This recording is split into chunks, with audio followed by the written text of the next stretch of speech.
Hello and welcome to the next lesson of Cylinder Radio. Today, I have a guest that I'm actually really excited about. It's one of the cool things about having a podcast that I get to reach out to people that I look up to, or people that I think are just really cool. And I'm like, hey, you want to come on my podcast and talk about stuff? So today my guest is Kenny Florian.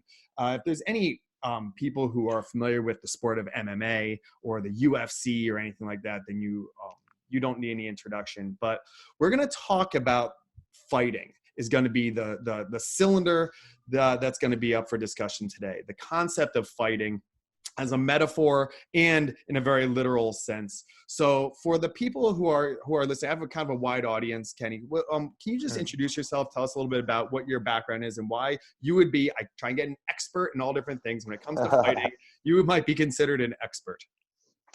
Yeah, let's see. So I've been doing martial arts since I was a kid. I started kind of back into martial arts in college. I had played pretty much tennis and soccer my whole life.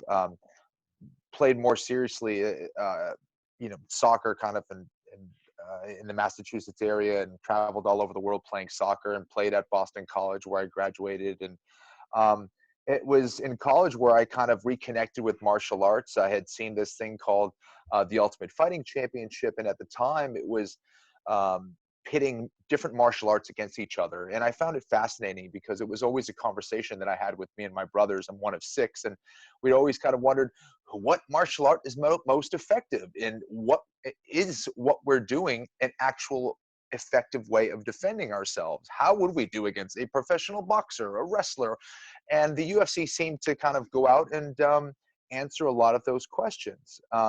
So I found it fascinating, and I kind of wanted to reconnect with the martial arts. And of course, it was Hoist Gracie and his family that were kind of dominating the mixed martial arts scene at the time. And I wanted to do what they did. That was the first time of me seeing in actual combat a martial art be really effective. So I've been doing Brazilian Jiu-Jitsu now over 23 years. I've competed in Brazilian Jiu-Jitsu all over the world.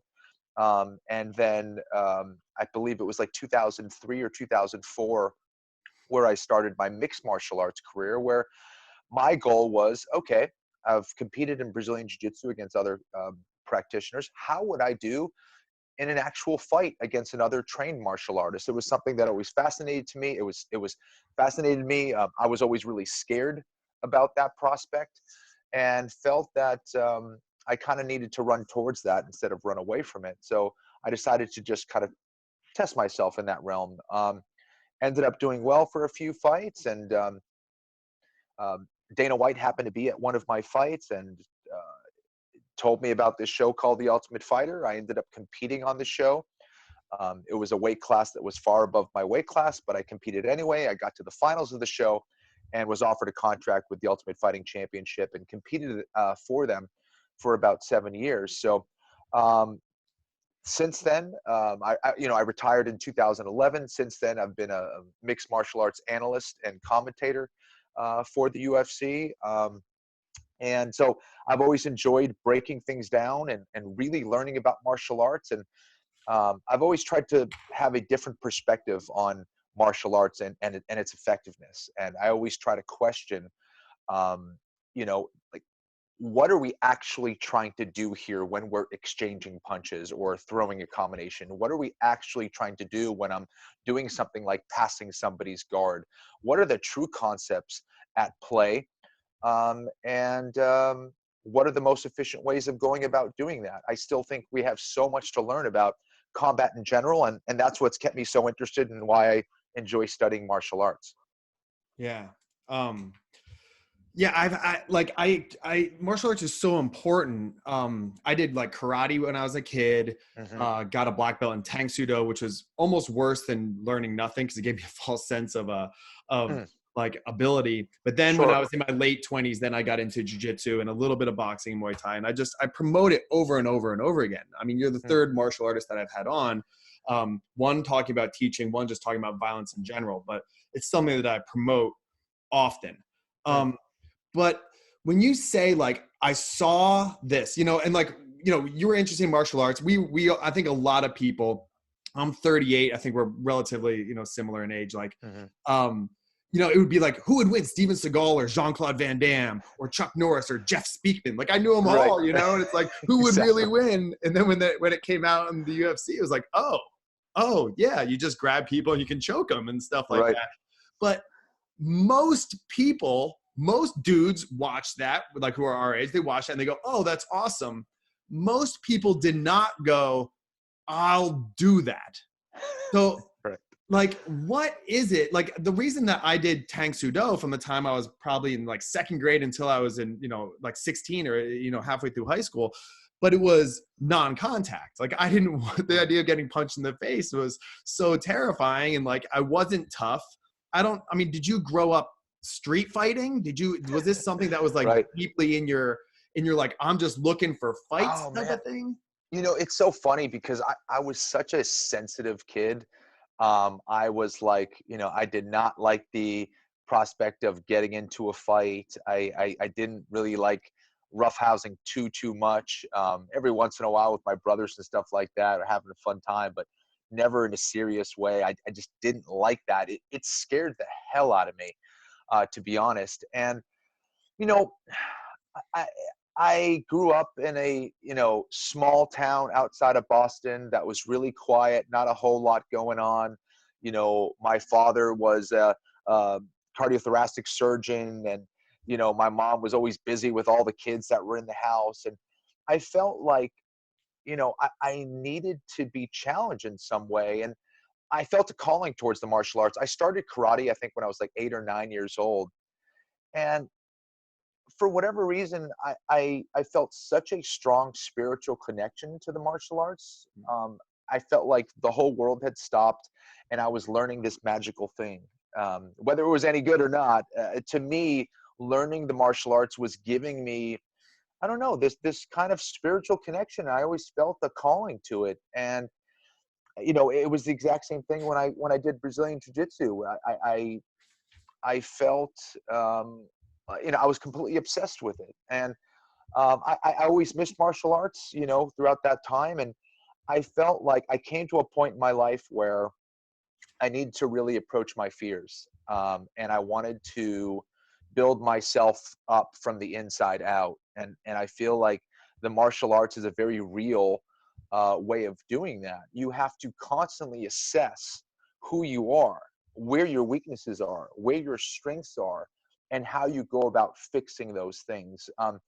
You can ignore some of those things just like everyday life, but they are absolutely apparent on the mat. There is no running from yourself. There is no running from your weaknesses. They will be exposed, and it's up to you whether you want to address it or not. Yeah, like you fit into with the guests I've had on this podcast, because I try to always mess with people's concept of what, like labels, like cage fighters are this. They're gigantic. They look like Tank Abbott or something like that. Like that's just what they are, or a Brock Lesnar type. But then on this Sure. podcast, I've had on like Chad, who's a black kid from Georgia. He's 15 years old and like diehard Trump supporter. I've had on Sydney, who's like an amputee Iron Man. I've had on Destiny, who's a pro-life feminist. I've had on, like all these people. I've had on Corinna Cohn, who's a more conservative libertarian, transgendered person. Like Michaela Barapaw, who's a libertarian Native American. Like there's all these things that's like, wait a second. I thought that all these people who are this are this. And I'm really trying to burst that bubble and remind my audience that individuals are individuals. And like, Kenny, you made your living as a cage fighter. And this is what a cage fighter is. And it's Brock Lesnar, right? Like, right. What would you say would be a common thread between everyone who is in MMA, has fought, at a decently high level of MMA or seeks that out? Geez, I think you can't really look at the physical things. I think, and it's the case, and it's the big mistake I think in general. But we tend to only recognize what our eyes see, and so much of it is internal. It's what's the invisible that's happening, that we can recognize and try to explain. And I think that in a way we're all kind of searching for an evolution, and I think in a way we are all elevated by fear. We are all elevated as humans when we need to survive, when we are looking for ways to be challenged. I think we elevate ourselves as humans, period. We forget that. We run away from that. We live in a very comfortable world, for the most part, even amongst, the less privileged, let's say in the United States. They still are living better than what we did hundreds of years ago.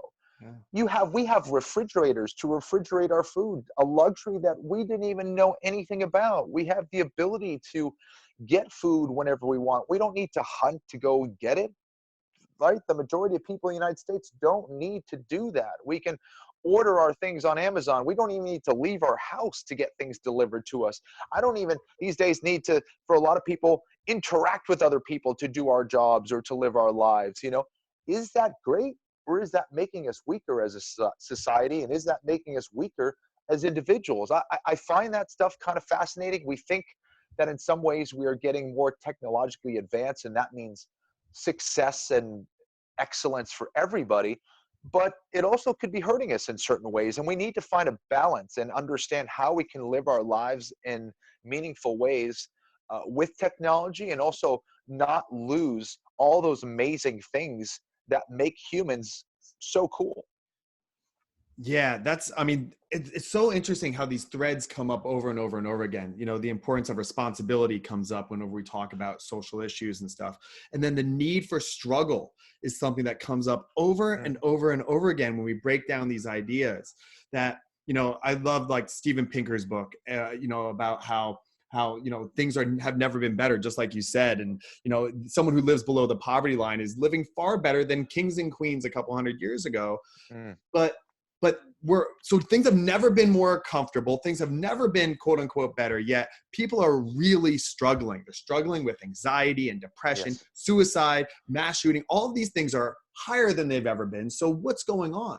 We're clearly lacking a struggle. And it seems like there's no metaphor. Sports are all metaphors, right? So football is a metaphor for war and getting to another territory and all that kind of stuff. It's like, I'll kick your ass on the tennis court. But there's no metaphor in what you did. I mean, even less so than even in boxing. Like, there's really no metaphor. It is fighting. It is struggling in the realest way possible. And I love the fact that you brought up fear a couple of times. You can see the sign behind me is Dragons Hoard Gold. And that's something I got originally, I think, from Jordan Peterson. But like, it's so spot on that the gold being the thing you desire most and dragons being the thing you fear most. And it seems like you, for one reason or another, saw that maybe getting into a cage fight is the scariest thing that you could do. And you decided to go into that. And I don't know how it's not going to be a cage fight for everybody, but whatever that is, it could be breaking down emotionally in front of your girlfriend, or it could be something that's just, what is the hardest thing that you probably could do or should do? And just on the other side of that is what you're really seeking. And how do we try to encourage people, my kind of things like young people, but really anybody to just, to do it, to be willing to kind of go into the fray, so to speak. Yeah, I think it's such an important thing. I think that I'm not going to pretend to be a psychologist and be able to, diagnose all these issues. But I think so much of these issues that we kind of face has to do with our lack of facing them, has to do with our lack of looking inward, and addressing some of these feelings that we have.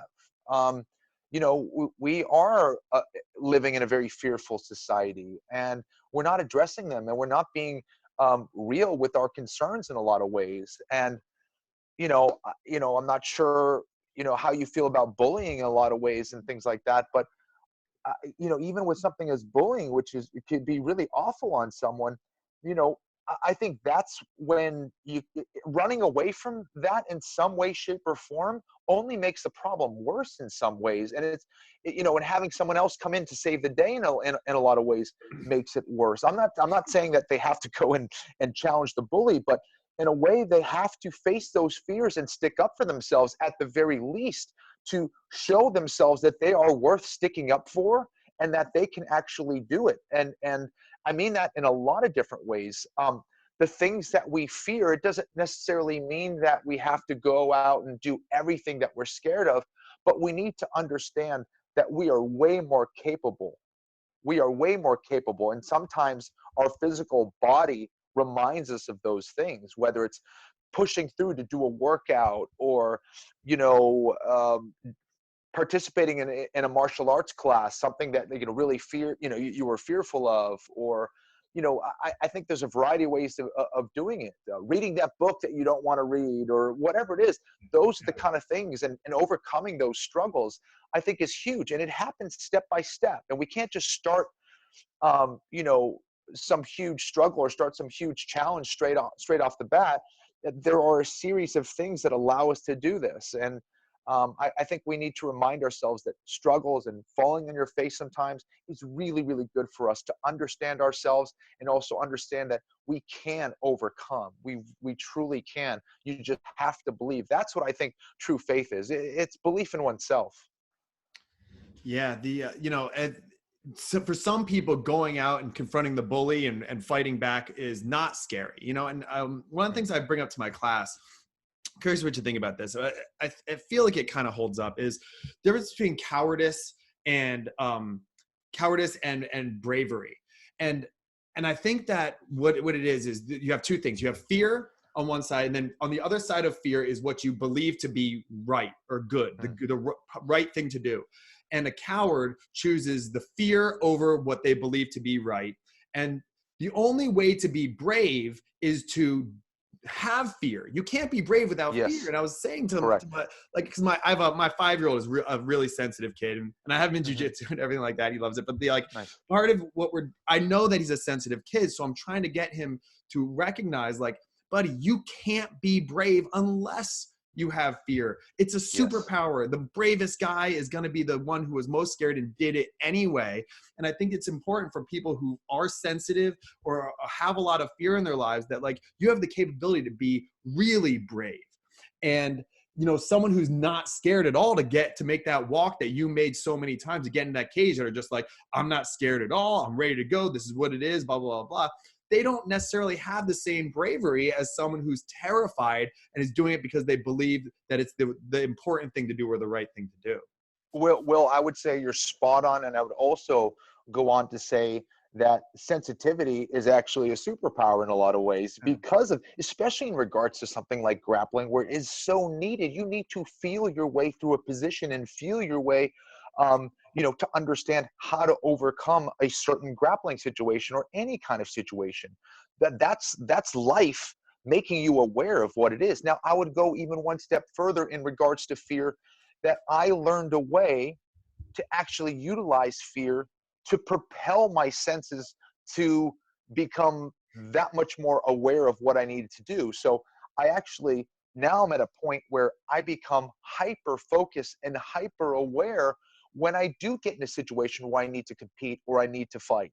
I used to be overcome with that fear, where I would be paralyzed. My first experience, the Ultimate Fighter finale, I was completely paralyzed with fear. I was thinking about things that, like the contract and how much money I would make or not make if I won or lost. I was thinking about all my friends and family watching me on television. I was thinking about how big the crowd was. I was feeling, thinking about the pressure of the moment of having to win and doing this and doing that.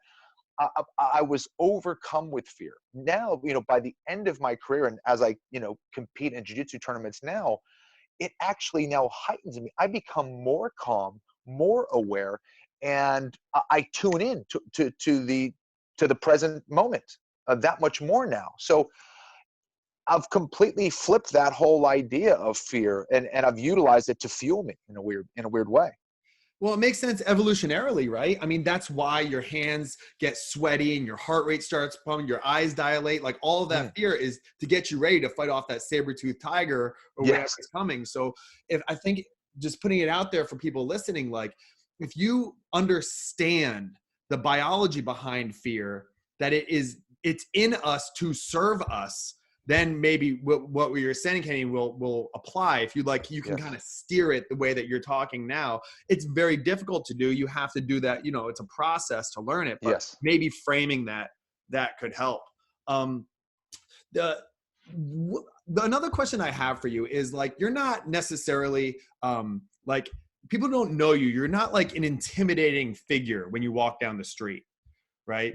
Like, I don't even know if your ears are cauliflower or stuff like that, but like a little bit. Yeah. A little bit, but like, yeah. you know, I mean, a lot of people don't even know what that is. I have to explain that to them, but like, but you kind of are what a lot of men, I think in their head, I think especially men kind of like fantasize about that. Like when a guy cuts you off in traffic, you're like, I could kill him with my bare hands. Oh, that big guy over there who's being a jerk, I could kill him with my bare hands. Like, I don't know if your head goes there. But like, can you just bring it? I think a lot of men go, I wish I had the skills, the confidence to know that when you walk down the street, like guys go to that. I don't know. I talked to my wife about this. I think girls sometimes like eye up other girls, like I'm prettier than her or something like that. But guys kind of like, I could kick his ass. Like, I don't know if that's all guys, but I think it's a lot of guys go to that place. So can you just bring us into like, what is it like to have the skill set that you have developed over a long period of time? This didn't come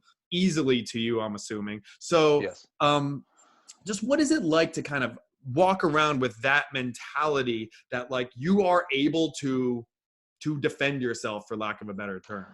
You know, I think that it's given me a lot of confidence, and it's also prevented me from getting involved in certain situations if someone wanted to fight me. I think I'd be lying to say that, you know, throughout my martial arts career, I was always secure. I don't think I was. I think early on, it's funny, early on when I started learning some things and I felt like I can do some things, I was most confident and felt like I was ready to fight like anybody. Oh, you want to challenge me? Okay, you know, let's do this. But I was way more insecure at a stage where I should have been, you know, like, way more timid and less hesitant to go out and challenge myself. And now I feel like the more I know, and because of I know what I know, I don't want to get involved in a situation because I know what's going to happen. I do know how to defend myself, and it would not go well for that person. I don't need to prove that to myself or to anybody else that, okay, I can handle business if that was the situation. Now, I also feel confident if someone needed my help and someone was being attacked, or whether it was a loved one or a stranger, that I could go in there and help that person. That feels good knowing that. But it was a lot of, you know, struggling and training, and it's not only the technical training and the physical training, but it's also the mental training that goes along with it, because we forget that in the martial arts, the beautiful thing about it is the connection of mind, body, and spirit. Some other sports and some activities, you can get one or maybe two of those things. In the martial arts, you truly get all three of those things because of your ability to handle chaos and handle struggle repeatedly. Yeah, you know, I think about it kind of like someone who's never had financial worries. Like they just don't like. It's like that in Forrest Gump where he's like, and then Lieutenant Dan said we didn't have to worry about money no more. Yeah. it's like, all right, that's one less thing. And it's like, it kind of, when you boil it down, I think I heard Joe Rogan say one time, like being wealthy is just like, you don't worry about what things cost. You know, it's not private jet wealthy, but like if your computer breaks, your air conditioning breaks. And I think that when you have the skills that you've trained martial arts for a long time, it's like one less thing to worry about. That if you're at the movies and someone tries to like, grab you or grab someone that you care, like you don't have to worry about being able to do that. It is just like the comfort of having one less thing. Would that apply? Yes. Yeah, definitely. And, you know, in a lot of ways, I also, you know, think about I am one of those people. I'm never quite satisfied of where my skills are at. I truly believe that we can constantly get better and improve in the martial arts. So I'm always trying to learn, and in a lot of ways, as much as I know now, I almost feel like there's so much more for me to learn. So I also think that also keeps me humble as well. I was probably more confident as a martial artist after a year or 2 years of training than I am now after, Yeah. well over a couple decades. So I don't know. Yeah, that's so true, especially in something like jujitsu where it's Yeah. advancing so fast Yeah. especially with like the leg lock game and everything like that. Yes. I mean, it's really fascinating to see. Yeah. So one of the last things I want to talk about is the importance of this is skill based. Mhm. And like this isn't something that you just like just will your way through. I always thought that Rocky movies, as much as I love the Rocky movies, love them. Yes. I have issue with them in that he just wanted it more, so he won. And in like Rocky 4, he didn't even spar. Like, so Yeah. like, Exactly. so what is it like? There's what for some reason people think fighting's different than other sports. So someone says like, if I'm really mad, I would kick your ass. Where no one ever says like, I can't beat Michael Phelps in the pool, but if I was really mad, then I would. Like it doesn't translate to other sports. I don't know. I'm always confused by people who say that if they were really mad, they could smash a jiu-jitsu black belt. And it's like, you don't understand. Like these are skills that you develop. It's not, you don't just have it. And jiu-jitsu is the closest thing we have to like a superpower, the way I see it. And this isn't something that works in a different realm than other sports. I mean by that, like 100%, yeah, dude. I think I always get a kick and smile quietly when a parent or someone that's like, well, I always wanted to learn self-defense, but I just know that if someone tried to attack my family or me, that I would just get so angry and I would just hit them in the throat or gouge their eyes or kick them in the groin. And you're like, right, because they never thought of that stuff. And here's the thing. Be careful how you define what you define. So someone thinks, right, those people that are saying that immediately tie emotions to their ability to fight. yeah, That if they just get emotional enough and if they just get angry enough, that they are all of a sudden trained killers. When the reality is that it is the true martial artist and the true fighter that actually removes the emotions and only allows the skill to come forth. And in fact, we can only do what we do at a high level with less emotions, in my opinion. To become a heightened elite fighter, you need to become super aware.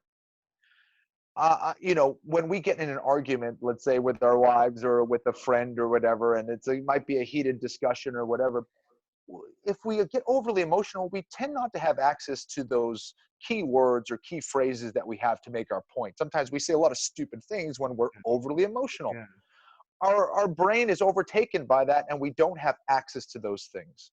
It's the exact same thing with fighting, where if I can make a process so easy and make it so casual, where I can have access to everything that I need, where there is no panic, then I can operate at a much higher level. People always get it twisted of what martial arts actually is. It is not these intense emotions that you carry into a fight. Like, oh man, you want to get hyped up and get fired up. Let's go. You want to be turned on, but you don't want to be overly emotional. They are two very different things. yeah. That's great. It reminds me a lot of when it comes to like a lot of things I talk about here are like intellectual pursuits, and emotion clouds that as well. It's so hard to see things clearly for what they are when you're emotional. Right now, it's in the midst of the coronavirus, or not the midst, I guess the start of the coronavirus thing. Yes. And I'm like, am I gonna be? Is my school gonna shut down? My wife has a big event, and like, the whole thing of like, is this gonna go forward? Is it not? And like, it's really important to get your emotions out, recognize them and use them to fuel you the same way you would in a fight, right? And just Yes, exactly. fuel you to get the best information to go forward with the clearest head possible. And your emotions can do that. We just have to be careful that we don't let our emotions get too out of control. We have to, that's what like the psychological personality test, the neuroticism, right? How much control you have over your emotions, and it's important practice. Yeah, So definitely. Last thing I just want to have you kind of share with us is there's certain things that I'm always trying to promote, and one of them is martial arts. I'm not very draconian with a lot of things in my household, but I have two boys. I have a 3-year-old and a 5-year-old, and like they know that martial arts is a requirement. It's a requirement. You have to know it because I believe in it so deeply. I assume you do too, considering that what you did after retirement was still promote martial arts, open a school, like all that kind of stuff. So can you just give us like one good pitch from someone who, knows this as well as anyone about the importance of martial arts and not just what it brings to you, but you see it every single day. You are deep in this world, just the positive benefits to people who, I had a woman that I work with. I got a kid who was like a science nerd at my school to get into jiu-jitsu, and he got really into it and ended up doing a tournament before he graduated high school. And he was valedictorian, and he just had a ton of confidence. And one of the things he said in his valedictorian speech that I loved was he said, I'm still, blah, blah, blah, his name. And he's like, I'm just okay with saying that now. Like just the confidence that exuded from him. He embraced being a nerd. It was just so cool. One of the things she said was, she's like, I think it's good for some people. And I was like, I think it's good for everyone. Everyone. It's open to everyone. It's good for everyone in some form of or another, not cage fighting, but martial arts. So can you just kind of give like what things that you've seen or your kind of pitch for that in closing this out about fighting, but really let's get to the core of it and something really positive. Will, I couldn't agree more. And I think that, at its core, and it's something we already talked about, but the unification of mind, body, and spirit is something that I think we are all seeking. And if we want to be fully realized individuals, I think we need to explore all of those realms. One way to do it and get all three at the same time is martial arts. I think we are trying to do a couple things. We are trying to know who we are, know ourselves, and we're also trying to find meaning in our life. And the things that are often meaningful in our lives are also often quite difficult. I think we are attracted to struggle, whether we realize it or not. And I think martial arts provides that backdrop and that feedback to let us know that we are highly capable, creative, and intelligent individuals. I think that's what the message is when you compete or when you train in martial arts. You realize all those things that you need to be aware of. Having to learn these very complicated movements and techniques, you have to memorize them, you have to drill them repeatedly, and then you actually need to perform them against a resisting opponent all the time. So there is no running from that. You'll know directly whether you are on the right path or not. And to get on the right path is so empowering. And when an individual feels empowered, they feel like they can tackle the world. If you can deal with a guy that is trying to choke you or armbar you or trying to put your leg in a submission hold, you realize that, hey, if I can deal with that and I can avoid that, there are a lot of things that I can accomplish in this world. And the world becomes your oyster. And I think that is what we need more than ever in today's world, that can be overwhelmingly chaotic and confusing. And the search for self is what we're all looking for. And when we're in a world where we have so much information coming at us, I mean, if we're always looking outside of ourselves, trying to figure things out, I don't know, the true search is within yourself. And I think the path of the martial artist is one of the best ways not only to understand yourself, but it's also a tremendous path towards enlightenment, in my opinion. Yeah, that's a great way to close it out, Kenny Florian. Thank you very much for giving us your insight. It's not always easy to get a good representative in your world. And I think that you are that. So I appreciate you coming on the podcast. Where can people kind of, get these kinds of words of wisdom for you? What's your social media or anything that you want to, plug or anything like that? Thank you so much. If anyone who's listening to this in the Boston area, they can go to my gym called the Florian Martial Arts Center in Brookline, Massachusetts. I have another gym called Meraki Brazilian Jiu-Jitsu in Brentwood, California. That's merakibjj.com and florianmartialarts.com. And my social media accounts is at Kenny Florian, both on Twitter and Instagram, and Facebook as well. And that's pretty much it. I'm at my gym a lot. I love teaching. I truly enjoy it. I'm also hosting for a show called BattleBots on Discovery Channel. We're getting ready to do season 5 next month, so I'm excited about that. And that's it, man. It's a pleasure to talk to you, and hopefully other people see the value of martial arts and look for ways to really challenge themselves and evolve as human beings. Absolutely. All right, cool. Thank you, sir. You got it.